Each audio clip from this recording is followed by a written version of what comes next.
지구온난화라고 하는 것은 영어로 글로벌 워밍 이렇게 표현을 하는데, 말 그대로 지구의 평균 온도가 상승하는 현상을 지구온난화 현상이라고 얘기를 합니다. 그런데 단순히 지구의 평균 온도가 올라간다고 해서 지구온난화라는 용어를 쓰는 것이 아니라, 대기 중에 온실가스 농도 증가가 원인이 되어서 나타나는 지구 평균 온도 상승 효과를 얘기합니다. 예를 들어서 대구의 온도가 지난 100년간 2도 올라갔다고 얘기를 하면, 그 중에는 약 1도 정도는 지구온난화 글로벌 워밍 효과이고, 나머지 1도는 도시 열섬 효과가 되는 것입니다. 그러니까 지구온난화라고 하는 것은 대기 중에 온실가스가 증가하였기 때문에 나타나는 온도 상승 효과를 말합니다. 기후변화라고 하는 것은 우리가 지구온난화라는 용어를 사용하게 되면, 대기 중에 온실가스가 올라가면 지구의 평균 온도가 올라간다는 이런 정도의 개념으로 받아들이기가 쉽습니다. 그런데 지구온난화 현상이 발생하게 되면 단순히 지구 평균 온도가 올라가는 것만 발생하는 것이 아니고, 이상 기후 현상이 발생을 하게 되는 것입니다. 그래서 장마 시즌에 오히려 비가 오지 않는다든가 이런 현상도 볼 수가 있겠고, 그리고 겨울철이 예년과 다르게 따뜻하게 나타날 수도 있고, 더 춥게 나타날 수도 있고, 또 봄이 여름처럼 나타날 수도 있고, 이렇게 우리가 종잡을 수 없는 기상 이변 현상이 많이 나타납니다. 그래서 대기 중에 온실기체가 증가하게 되면 그것은 지구 온도를 상승시킬 뿐만 아니라 이상 기상 현상, 이상 기후 현상을 가져온다는 것, 그런 개념을 포함시키기 위해서 만들어진 용어가 기후 변화라는 용어가 되겠습니다. 기후 위기라고 하는 용어는 2007년도에 하버드 대학의 존 홀더런 교수가 처음으로 제안했던 용어입니다. 그 기후 위기라고 하는 것은 기후 변화 현상이 우리가 좀 종잡을 수 없는 기상 현상이 나타나는 것이라고 한다면, 기후 위기라고 하는 것은 우리가 감내할 수 없는, 그리고 그 누구도 예측할 수 없었던 아주 극심한 이상 기상 현상이 나타나고 기후 재해가 나타나는 것을 기후 위기라고 얘기를 합니다. 예를 든다면 금년도 북미 서부 지역, 캐나다 리튼 지역에서 6월 하순에 온도가 50도 가까이 올라갔습니다. 근데 그 지역은 북위 55도 이상인 아주 북극권에 가까운 지역이고, 그리고 그 지역은 6월 말 정도가 되면은 기껏해야 일 최고 온도가 20도 정도 올라가던 지역이었습니다. 근데 그런 지역에서 작년까지도 일어나지 않았던 현상이 1년 만에 갑자기 50도, 평소 나타나던 기온보다도 2.5배나 많이 올라갔던 것입니다. 그러니까 이러한 현상이 나타나리라고 예상할 수 있었던 전 세계 그 어디에도 어떤 기후학자, 기상학자도 없었습니다. 그렇기 때문에 어떤 전문가도 예측할 수 없었던 현상. 그러면서도 그 지역에서는 일주일 사이에 720여 명의 사람들이 돌연사, 즉 폭염으로 사망을 했는데, 이 정도의 사망이 생긴다는 것은 한 사회가 감당하기 어려운 그런 엄청난 기후 재난이라고 말할 수 있습니다. 그러니까 예를 들면 이런 현상들이 기후 위기의 하나의 사례라고 볼 수 있겠습니다.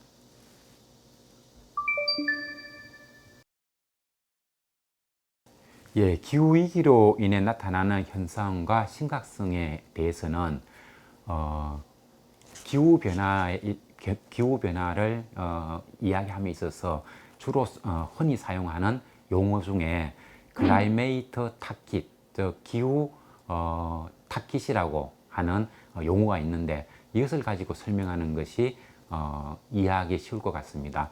우리가 2015년에 파리 협정이 맺어졌는데, 그때 목표가 산업화 이전에 비해서 금세기 말까지 지구 온도 상승을 2도 이내로 억제하자 하는 점에 먼저 합의를 한 적이 있습니다. 그때 이 2도 이내로 억제하자고 하는 것을 바로 기후 타깃, 영어로 그대로 다 하면 클라이메이트 타깃이 되겠는데, 이 타깃이라고 하는 것이 금세기 말까지 온도를 2도 이상 상승시켜서는 안 되겠다, 그런 의미였습니다. 근데 왜 하필이면 2도인가 하는 의문을 가질 수가 있겠는데요. 그동안에 지구온난화, 기후변화 현상이 점점 더 심화되어 가면 지구상에는 어떤 피해, 어떤 현상이 나타날 수 있을 것인가 하는 점에 대해서 수많은 논문이 많이 나온 게 있습니다. 근데 그런 논문들의 공통점이 지구 온도 상승이 산업화 이전, 산업화 이전이라고 하는 것은 1850년에서 1900년까지의 지구 평균 온도를 산업화 이전이라고 그렇게 우리가 정의를 합니다. 거기에 비해서 2도 이상 넘어가기 시작하면은 기후재해가 걷잡을 수 없을 정도로 갑자기 매우 커진다는 그런 논문이 많이 있었습니다. 그래서 2도 타깃을 먼저 정했는데요. 그때 그럼 2도까지 온도가 상승하면 어떤 현상이 생기는가 하는 게 아주 다양한 제기가 되고 있습니다만, 그 중에서도 대표적인 얘기를 할 것 같으면 지구상에 살고 있는 종들 중에서 서식지의 절반 이상을 상실할 수 있는 종이 식물에서 한 16%, 그리고 척추동물이 8%, 그리고 곤충은 약 18% 정도에 해당되는 수많은 종들이 서식지의 절반 이상을 잃게 된다. 그러니까 멸종에 처하게 된다. 그런 연구 결과가 있었습니다. 그리고 해양 어획량에도 많은 피해가 오는데 2도가 상승하게 되면은 연간 약 300만 톤 이상의 어획량이 감소할 것이라고 얘기를 합니다. 그런데 2도 이상 온도가 더 올라가게 되면은 그때부터는 300만 톤을 갖다 훨씬 뛰어넘는 그런 피해가 온다고 합니다. 금년 2021년도 우리나라 같은 경우에 남해와 동해를 중심으로 고수온 현상이 나타나고 있습니다. 7월 말부터 8월 초에 걸쳐 가지고 해수 온도가 동해가 30도 넘게, 그리고 남해도 30도 가까이 온도가 올라가면서 우리가 양식어종이 떼죽음을 당하고 있습니다. 그런데 이런 그 남해안이라든가 동해안의 30도라고 하는 것은 위도 30도 밑에 있는 아열대 혹은 적도 해역보다도 오히려 수온이 높은 이런 현상이 지금 나타나고 있는데, 이러한 현상들을 마린 히트 웨이브, 해양 열파라는 표현도 쓰는데요. 이런 현상들이 지구 온난화 현상이 발생하게 되면은 과거에는 한 100년에서 150년에 한 번 정도 나타났던 해양 열파 현상들이 약 5년 혹은 2, 3년에 한 번씩 나타날 수 있다고 합니다. 그렇게 되면 예를 들면 우리나라를 중심으로 얘기했을 때 우리나라 남해라든가 동해 쪽에서 어획량을 거의 기대할 수 없는 이런 수준으로 갑니다. 그래서 금년 7월 하순에서 8월에 걸쳐 가지고 캐나다 리턴 지역을 중심으로 50도 가까이 기온이 올라갔는데, 그 영향으로 해수 온도도 많이 올라가서 그 해안가에 있는 수많은 어패류가 죽는 이런 현상들도 발생을 했습니다. 이런 것들이 바로 해양 어획량이 아주 많이 감소된다는 그런 얘기가 되겠습니다. 그뿐만이 아니고 산호초, 지금은 산호초라고 하는 것이 아열대 해역에서부터 열대, 즉 위도 30도보다 더 아래쪽에 살고 있는데요. 이런 산호초 같은 경우는 지구 온난화가 2도만 진척이 되어도 약 99%가 서식지를 잃게 된다고 합니다. 그리고 해수면 고도도 약 1m 가까이 올라간다고 하는데, 해수 온도가 1m 올라가면 어떻게 될까 생각해 보면 전 세계에 많은 인구가 살고 있는 곳이 메가시티, 인구 1000만 되는 도시를 메가시티라고 하는데요. 런던이라든가 뉴욕이라든가 방콕, 상하이, 우리나라 인천, 서울, 부산 이런 곳들이 다 해안가에 자리를 잡고 있습니다. 이런 해안가 같은 경우는 해수위가 1m 올라가게 되면 그것도 감내하기 어렵지만 1m 올라간 상태에서 태풍이 내섭을 하게 되면 태풍으로 인한 너울 효과는 1m에서 더 위로 올라가 버리기 때문에 해양 지역은 사람이 살 수 없는 이런 곳으로 변해가게 됩니다. 이런 문제에 대해서도 2013년도에 우리나라의 한국환경경제평가연구원에서도 평가를 해본 적이 있는데, 금세기 말까지 해수위가 1m 가까이 올라가게 되면 우리나라가 입게 되는 재산 피해가 많게는 3경은 적어도 3,000조 이상에 이른다는 보고가 나온 적도 있습니다. 우리나라 1년 예산이 약 500조를 조금 넘는다는 걸 생각해 본다면 해수위가 1m 올라갔을 때 우리나라의 재산 피해가 3,000조가 발생한다면 그것은 현재 우리나라 예산의 약 6배에 이르는, 그리고 삼경이라고 한다면 한 60배 정도가 되는 것이죠. 그렇게 되면 결국은 우리 지금 남한 이런 지역들은 사람이 살기 어려운 곳으로 변해간다는 말이 되겠습니다. 그 외에도 뭐 온난일, 폭염이라든가 이런 현상들도 지금보다는 2배에서 많게는 6배까지 폭증한다는 그런 연구 논문이 많이 나오고 있습니다. 이런 것들이 지구 온난화, 기후 위기로 인해서 나타날 수 있는, 그래서 그것이 우리 삶을 크게 위협할 수 있는 현상이라고 말할 수 있겠습니다.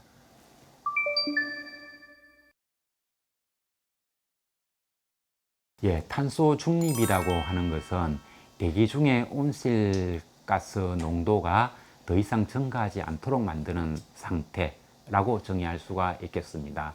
1년 중에 그 지표라고 하는 것은 육지와 바다를 포함한 지구 지표와 대기 사이에는 엄청난 양의 온실가스, 즉 이산화탄소, 즉 탄소가 교환이 되고 있습니다. 지표에서 대기 중으로 많은 이산화탄소 올라가고 또 대기 중에 있는 탄소가 지표로 흡수를 당하고 있습니다.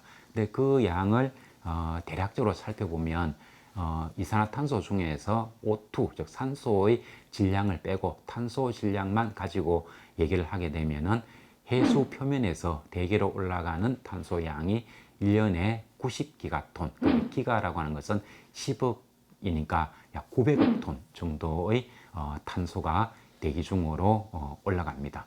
그리고 육지에서는 우리가 나무라고 생각하면 나무는 광합성을 통해서 대기 중에 있는 이산화탄소를 흡수한다, 이렇게만 생각을 하는데, 나무가 광합성을 하지 않을 때는 나무도 호흡을 하게 됩니다.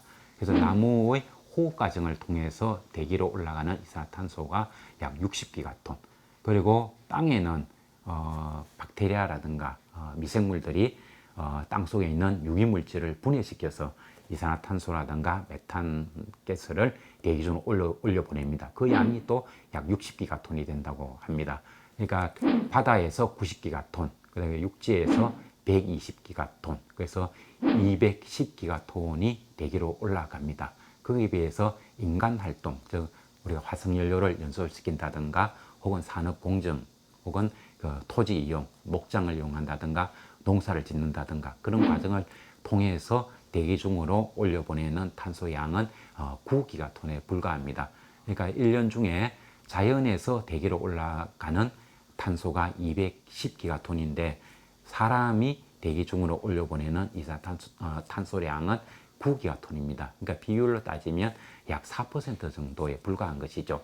근데 문제는 자연은 엄청난 양의 탄소를 대기 중으로 올려보내고 있지만 자신이 올려보낸 양보다 더 많은 양을 흡수를 합니다. 그래서 바다는 90기가톤을 방출하고 92기가톤을 흡수를 하게 되고, 그 다음에 육지에서는 120기가톤의 탄소를 대기 중으로 보내지만 나무의 광합성 작용을 통해 가지고 123기가톤의 탄소를 흡수하게 됩니다. 그러니까 바다와 육지는 1년에 대기 중에 있는 탄소를 5기가톤씩 제거시켜주는 이런 역할을 하고 있습니다. 근데 사람들은 9기가톤이라고 하는 자연에 비해서는 적은 양의 탄소를 대기 중으로 보내고 있지만 사람이 대기 중에 있는 탄소를 흡수는 못합니다. 그래서 9기가톤을 그냥 순수하게 내보낼 뿐입니다. 사람이 내보낸 9기가톤 중에 자연이 흡수하고 해주는 양이 5기가톤이니까 나머지 양 4기가톤이 매년 대기 중에 적체가 되고 있습니다. 그래서 2050년까지 우리가 탄소 중립 상태에 도달하자고 하는 얘기는 자연이 대기 중에 있는 탄소를 흡수해 줄 수 있는 범위 내에서만 방출하자, 그런 얘기가 되니까 현재 9기가톤에서 4기가톤을 줄이면 자연이 5기가톤을 흡수해 주니까 탄소 중립 상태에 도달을 할 수가 있습니다. 근데 문제는 과연 먼 미래에도 해양이 계속해서 2기가톤씩 순수하게 흡수를 해줄 것인가, 혹은 육상에 있는 나무가 3기가톤씩 흡수를 잘해줄 것인가, 그것이 문제인데 그 점에 대해서 상당히 우려하는, 그리고 암울한 전망들이 많이 나오고 있는 그런 상태에 있습니다.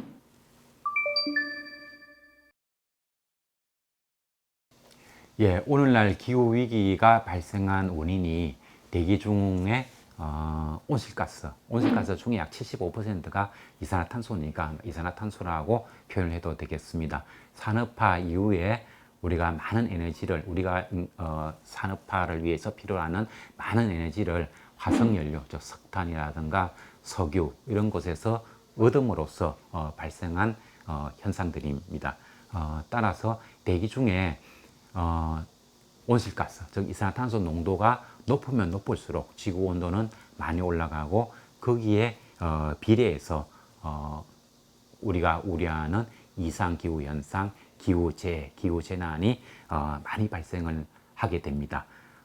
그래서 맨 처음에 2015년도에 우리가 파리 협정을 맺을 때는 금세기 말까지 산업화 이전에 비해서 2도 이내로 억제하자고 약속을 했었는데, 2도만 상승한다 하더라도 지구상에서는 멸종할 수 있는 생물이 많아진다든가, 그 다음에 우리가 살아감에 있어서 인간 삶의 안전을 위협하는 수준이 너무 높기 때문에 이것을 좀 더 강화시켜야 되겠다는 필요성이 제기가 되었습니다. 그래서 파리 협정에서도 일단은 2도 타깃에 맞추어서 각 국가별로 온실기체 감축 목표를 받지만 추가적인 협상을 통해서 보다 더 강화된 안을 찾자라고 약속을 했었습니다. 그 약속에 따라서 IPCC, 즉 기후변화에 관한 정부 간 패널의 그 집행국들이 많은 논의를 해오다가 2018년 10월에 우리나라 인천 송도에서 제48차 IPCC 총회가 열렸고요. 그때 우리나라 NGO, 시민단체, 그리고 전 세계에서 시민단체 대표들이 수만 명이 몰려와서 IPCC 총회 주변 호텔을 에워싸는 퍼포먼스가 열렸습니다. 그러한 상황에서 IPCC 집행국에서는 만장일치로 파리 협정에서 약속했던 금세기 말까지 2도 목표에서 0.5도를 더 강화시킨 1.5도 이내로 억제하자는 것에 우리가 합의를 했습니다. 그 자체가 바로 대기 중의 온실기체의 배출량을 최대한 우리가 많이 줄여서 지구온난화 현상을 완화시키고, 그래서 지구에 나타날 기후위기의 강도를 좀 눌러보자, 좀 완화시켜보자, 그런 목표였습니다. 그러니까 결론적으로 얘기하면은 지구에 나타나는 기후위기의 강도는 우리가 배출하는 탄소량에 비례하는 것이다, 이렇게 말씀드릴 수 있겠습니다.